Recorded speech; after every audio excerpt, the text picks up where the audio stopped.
Damn it! Why me? I can't get caught. Not like this! I've got to find someone to pin this on. Someone like him. I'll make it look like he did it.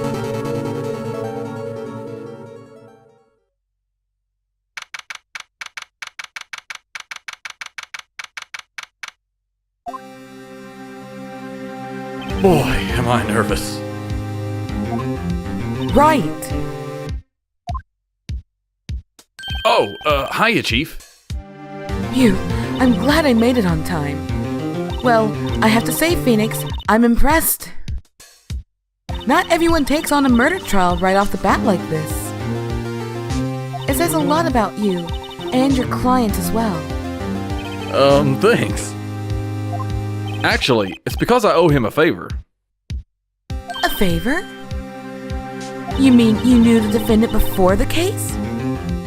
Yes. Actually, I kinda owe my current job to him. He's one of the reasons I became an attorney.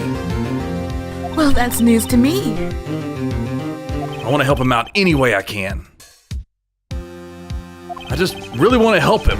I owe him that much. It's over! My life, everything, it's all over! Isn't that your client screaming over there? Yeah, that's him. Death, despair! Oh, I'm gonna do it! I'm gonna die! It sounds like he wants to die. Yeah. Nick! Hey there, Larry. Dude, I'm so guilty! Tell them I'm guilty! Give me the death sentence! I ain't afraid to die! What's wrong, Larry? Oh, it's all over. I'm finished. Finished? I can't live in a world without her. I can't! Who took her away from me, Nick? Who did this? Oh, Nick, you gotta tell me! Who took my baby away? Person responsible for your girlfriend's death. The newspapers say it was you. My name is Phoenix Wright. Here's the story. My first case is a fairly simple one. A young woman was killed in her apartment. The guy they arrested was the unlucky sap dating her. Larry Butz, my best friend since grade school. Our school had a saying, when something smells, it's usually the Butz. In the 23 years I've known him, it's usually been true. He has a knack for getting himself in trouble. One thing I can say though, it's usually not his fault. He just has terrible luck. But I know better than anyone that he's a good guy at heart. That, and I owe him one, which is why I took the case. To clear his name. And that's just what I'm going to do.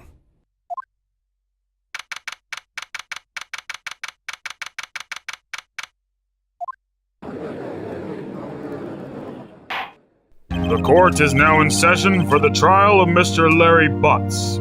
The prosecution is ready, Your Honor.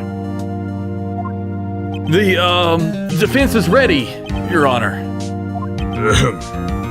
Mr. Wright, this is your first trial, is it not? Yes, Your Honor. I'm, a little nervous.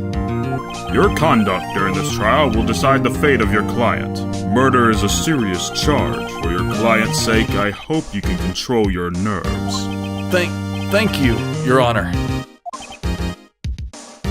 Mr. Wright, given the circumstances, I think we should have a test to ascertain your readiness.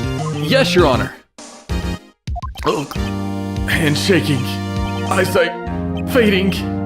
The test will consist of a few simple questions. Answer them clearly and concisely.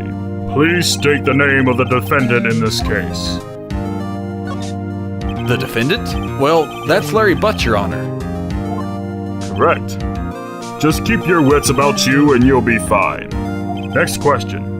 This is a murder trial. Tell me what's the victim's name? Phew, I know this one. Glad I read the case report cover to cover so many times. It's... wait. Uh-oh. No, No way! I forgot! I'm drawing a total blank here! Phoenix, are you absolutely sure you're up to this? You don't even know the victim's name! Oh, the victim!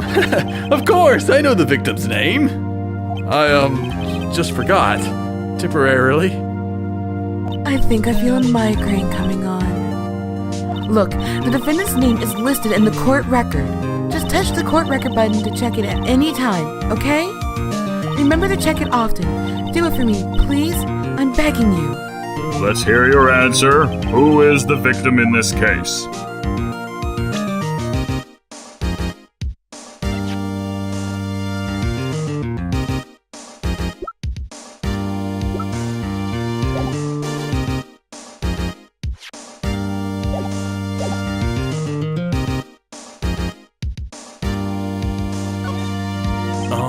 The victim's name is Cindy Stone. Correct.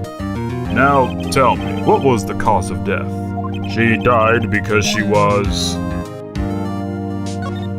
She was struck once by a blunt object. Correct.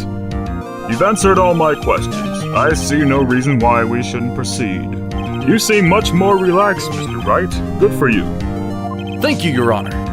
Because I don't feel relaxed, that's for sure. Well then, first a question for the prosecution. Mr. Payne? Yes, Your Honor. As Mr. Wright just told us, the victim was struck with a blunt object. Would you explain to the court just what that object was? The murder weapon was this statue of the Thinker. It was found lying on the floor next to the victim. I see. The court accepts it into evidence. Right. Be sure to pay attention to any evidence added during the trial. That evidence is the only ammunition you have in court. Touch the court record button to check the court record frequently. Mr. Payne, the prosecution may call its first witness. The prosecution calls the defendant, Mr. Butts, to the stand. Chief, what do I do now? Pay attention. You don't want to miss any information that might help your client's case. You'll get your chance to respond to the prosecution later, so be ready. Let's just hope he doesn't say anything unfortunate. Uh-oh, Larry gets excited easily. This could be bad. Ahem. Mr. Butts, is it not true that the victim had recently dumped you? Hey, watch it, buddy! We were great together! We were Romeo and Juliet! Cleopatra and Mark Anthony! Didn't they all die? I wasn't dumped! She just wasn't taking my phone calls! Or seeing me! Ever! What's it to you anyway? Mr. Butts, what you describe is generally what we mean by dumped. In fact, she had completely abandoned you and was seeing other men. She had just returned from overseas with one of them the day before the murder. What do you mean, one of them? Lies! All of it lies! Now I don't believe a word of it! Your Honor, the victim's passport. According to this, she was in Paris until the day before she died. Indeed. She appears to have returned the day before the murder. Dude, no way! The victim was a model, but did not have a large income. It appears that she had several sugar daddies. Daddies? Sugar? Yes, older men who gave her money and gifts. She took their money and used it to support her lifestyle. Dude! We can clearly see what kind of woman this Miss Stone was. Tell me, Mr. Butts, what do you think of her now? Right. I don't think you want him to answer that question. Yeah, Larry has a way of running his mouth in all the wrong directions. Should I? My client had no idea the victim was seeing other men. That question is irrelevant to this case. Dude, Nick, what do you mean irrelevant? That cheating she-dog? I'm just gonna die. I'm just gonna drop dead. Yeah, and when I meet her in the afterlife, I'm going to get to the bottom of this.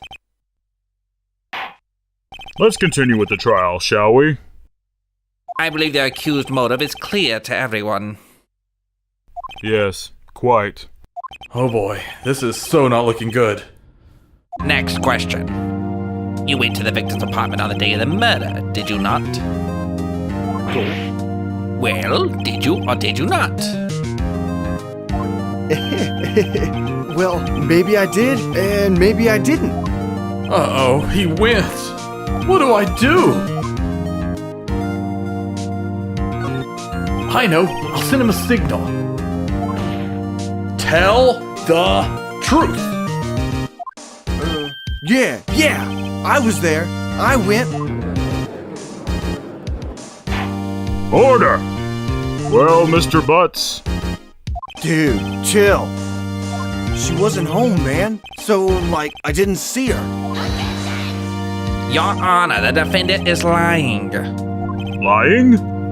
The prosecution would like to call a witness who can prove Mr. Butts is lying. Well, that simplifies matters. Who is your witness? The man who found the victim's body. Just before making the gruesome discovery. He saw the defendant fleeing the scene of the crime.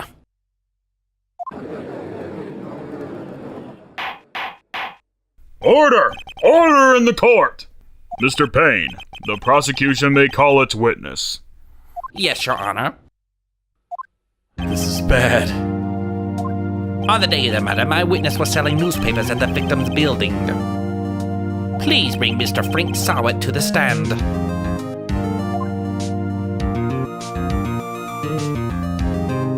Mr. Sawhit, you sell newspaper subscriptions, is this correct? Oh, yes. Newspapers, yes. Mr. Sawhit, you may proceed with your testimony. Please tell the court what you saw on the day of the murder.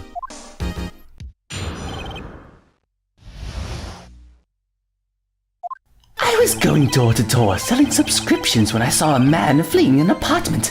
I thought he must be in a hurry because he left the door half open behind him. Thinking it strange, I looked inside the apartment.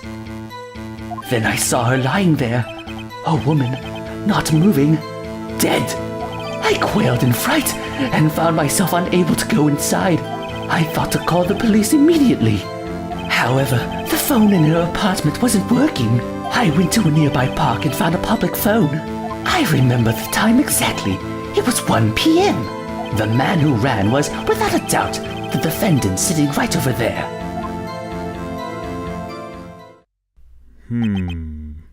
Larry, why didn't you tell the truth? I can't defend you against a testimony like that. Incidentally, why wasn't the phone in the victim's apartment working? Your Honor, at the time of the murder, there was a blackout in the building.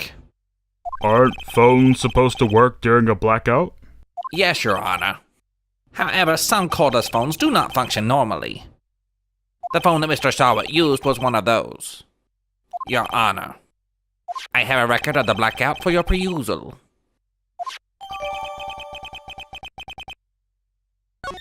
Now, Mr. Wright, Yes. Yes, Your Honor? you may begin with your cross-examination. Cross-examination, Your Honor? Alright, right. This is it. The real deal. What exactly am I supposed to do? Why, you exposed the lies in the testimony the witness just gave. Lies? What? He was lying? Your client is innocent, right? Then that witness must have lied in his testimony. Or is your client really guilty? How do I prove he's not? You hold the key. It's in the evidence. Compare the witness's testimony to the evidence at hand. There's bound to be a contradiction in there. First, find contradictions between the court record and the witness's testimony. Then, once you've found out the contradicting evidence, present it and rub it in the witness's face. Okay. Touch the court record button and point out the contradictions in the testimony.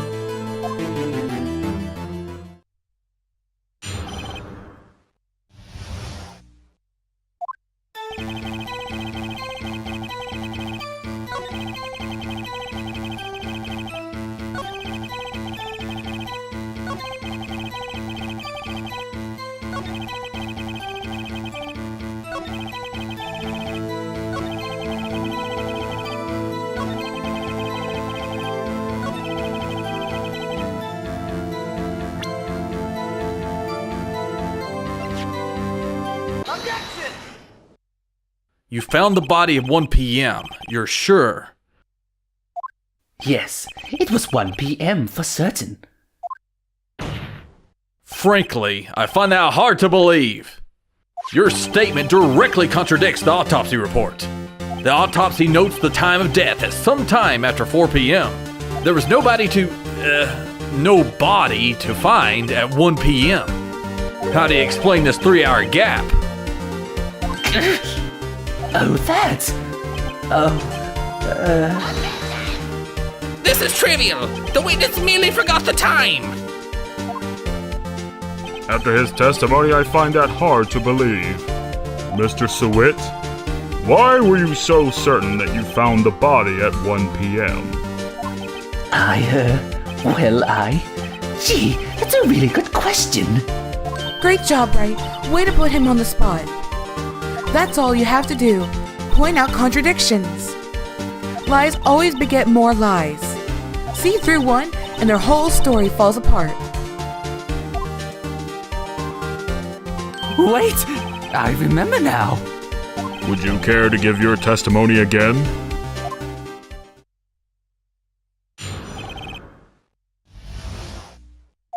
You see, when I found the body, I heard the time. There was a voice saying the time. It was probably coming from the television. Oh, but it was 3 hours off, wasn't it? I guess the victim must have been watching a video of a taped program. That's why I thought it was 1 o'clock p.m. Terribly sorry about the misunderstanding.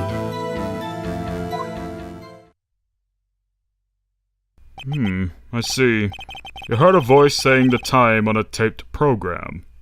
Mr. Wright, you may cross-examine the witness.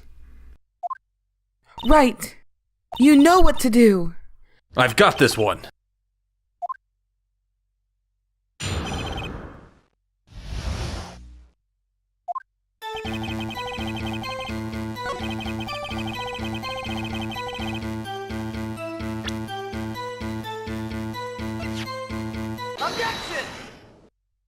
Hold it right there! The prosecution has said there was a blackout at the time of the discovery. And this record proves it. You couldn't have heard a television or a video.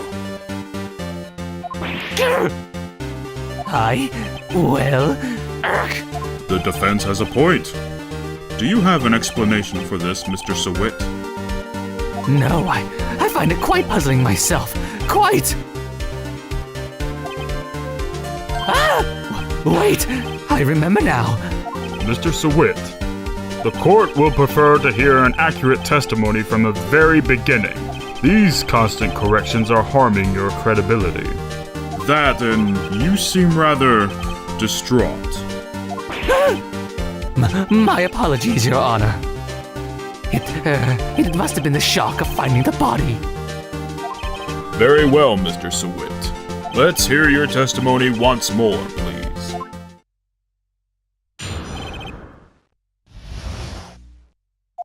Actually, I didn't hear the time. I saw it. There was a table clock in the apartment, wasn't there? Yeah, the murder weapon. The killer used it to hit the victim. That must have been what I saw. You saw a clock. I guess that would explain it. The defense may cross-examine the witness. Gladly.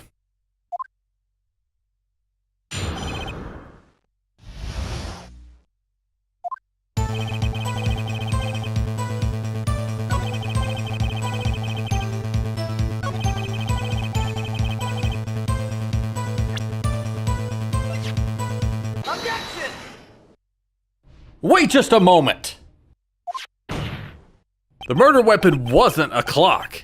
It was this statue. Now, how is this supposed to be a clock? What? You with your objections and your evidence. Just who do you think you are? Just answer the question, Mr. Sawhit. Hey, I saw it there, okay? That's a clock. Your Honor, if I may, Yes, Mr. Payne? as the witness stated, this statue is indeed a clock. The neck is a switch. You just tilted and it says the time out loud.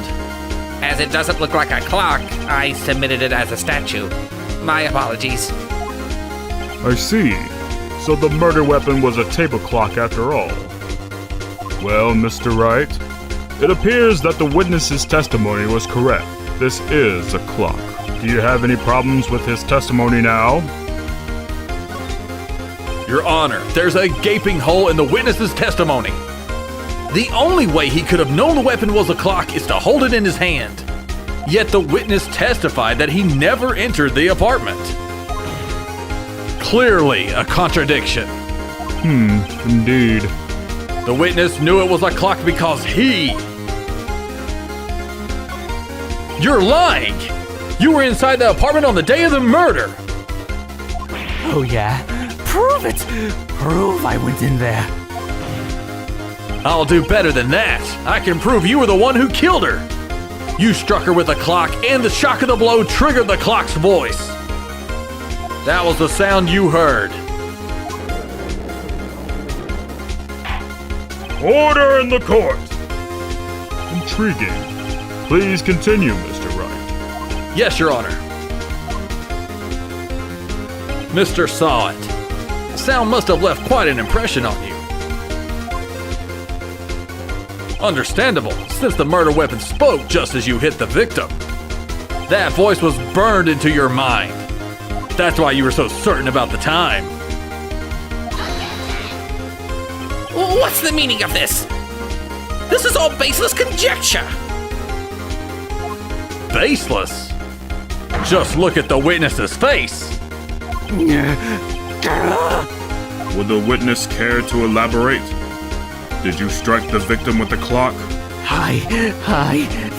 That day, I never looked. The clock, I heard. No, I mean, I saw.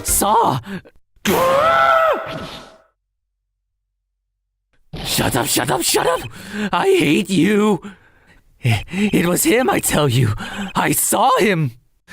He killed her, and he should burn. Give him death. Order! Order in the court, I say! Your Honor, a moment, please. There isn't a shred of evidence supporting the defense's claims. Mr. Wright! Your Honor? You claim the sound the witness heard came from the clock. Do you have any evidence? The whole case is riding on this. I better think it through carefully.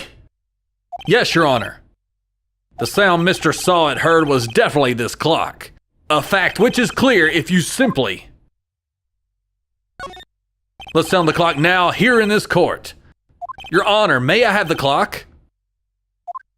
I ask the court to listen very carefully.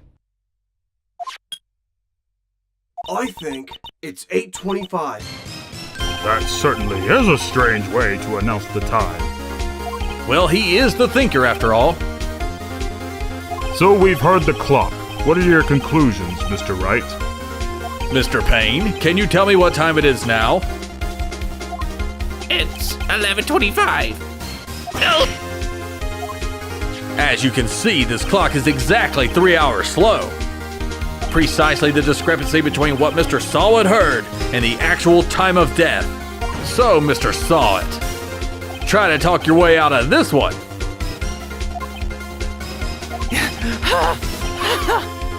You forgot one thing. Uh-oh, what's he talking about? While it may seem like the clock is running 3 hours slow, it proves nothing. How do you know it was running 3 hours slow on the day of the murder? If you can't prove that, you don't have a case. He's right! How am I going to prove that? Damn it, I was so close! Mr. Wright, it seems you lack the critical evidence to support your claim. Yes, Your Honor. This means I cannot let you indict the witness. Unfortunately, this ends the cross-examination of Mr. Frank Sawhit. I come all the way down here to testify, and look what happens. They treat me like a criminal. A criminal. You lawyers are all slime. I almost had him. sorry, Larry. I failed you. There's nothing I can do about it now. Not so fast, Mr. Sawhit. Chief. Listen up, Wright. Don't throw this one away. Not like this. Think. But Chief, it's over. I can't prove the clock was slow the day of the murder. Nobody can prove that. Well, yes. But that doesn't mean you can't still win. Try thinking out of the box. Don't waste time doubting the facts. Assume the clock was 3 hours slow and think through it. Ask yourself, why was the clock 3 hours slow? Figure out the reason and you'll have your proof. Right? Can you think of a reason as to why the clock would be 3 hours slow? Wait. Maybe I can prove it. You must have evidence somewhere that can prove it, right? Find it and let them have it. Well, Mr. Wright, you say the clock was already running slow on the day of the murder. Have you found evidence to support this claim? Of course. There's a piece of evidence in the court record that can prove my claim beyond a doubt. Tough words. Let's see you pull this one off. Let's see this evidence that proves why the clock was running slow.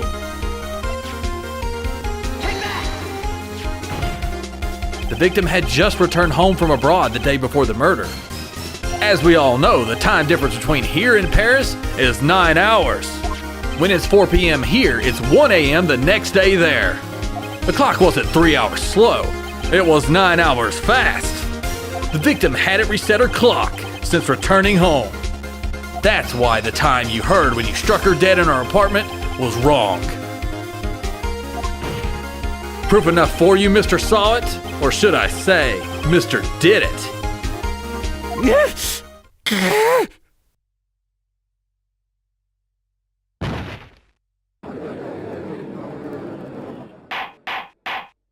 Order! Order, I say!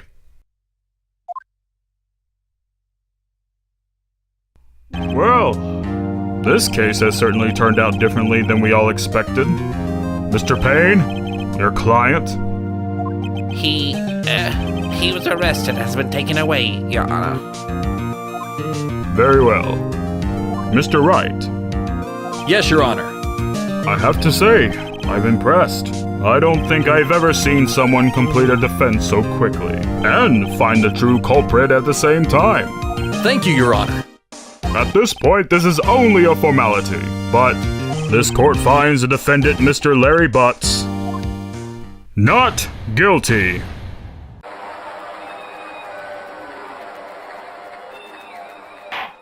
And with that, the court is adjourned. It turns out that Frank Sawhit was a common burglar. He posed as a newspaper salesman to check and see when people were out of the house. That day, when Larry went to her apartment, the victim was at home. After he left, Mr. Sawhit let himself in to do his dirty work. While he was searching her place, the victim returned. Flustered, Mr. Sawhit grabbed the nearest blunt object he could find.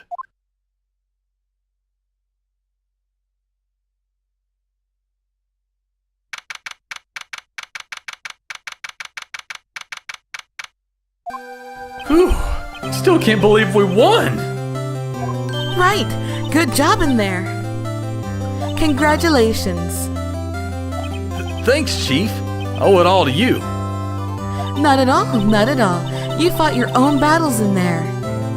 It's been a while since I've seen a trial end on such a satisfying note. I've never seen the Chief looking this happy. If she's this glad, imagine how Larry must feel. My life is over.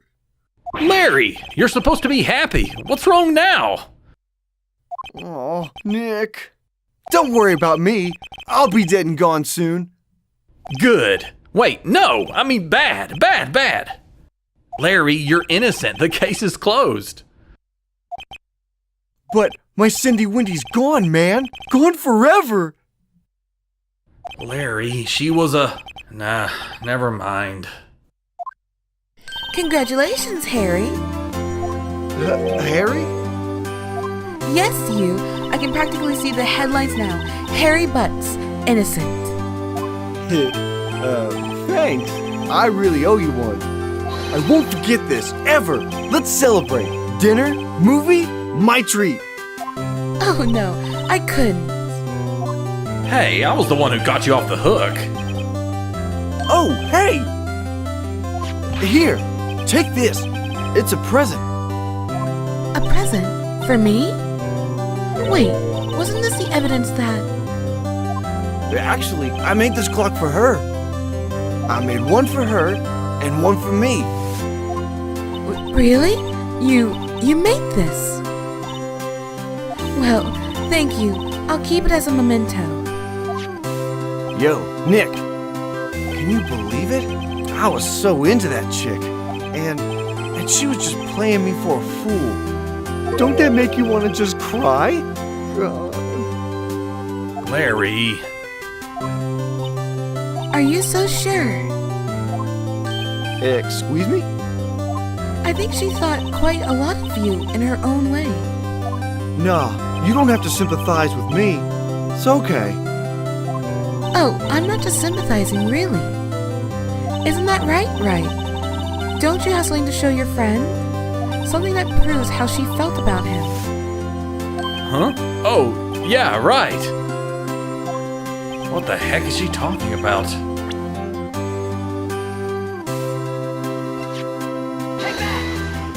Check this out, Larry. Proof positive you weren't just some chump to her.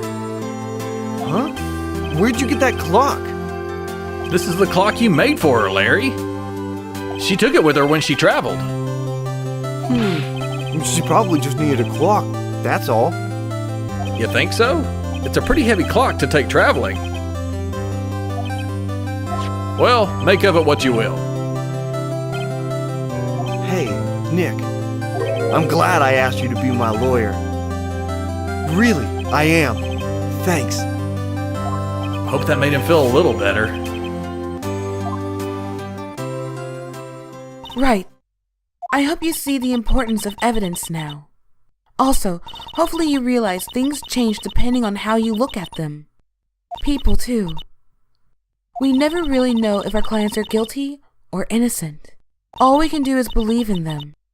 And in order to believe in them, you have to believe in yourself. Right? Listen, learn, grow strong. Never let go of what you believe in. Never. Well, I think our work here is done. Shall we be off? Yeah, I guess so. Say, how about dinner? On me. We'll drink a toast to innocent Butts. Yeah! Oh, speaking of Harry, you were saying part of why you became a lawyer was because of him. Yeah, part at least.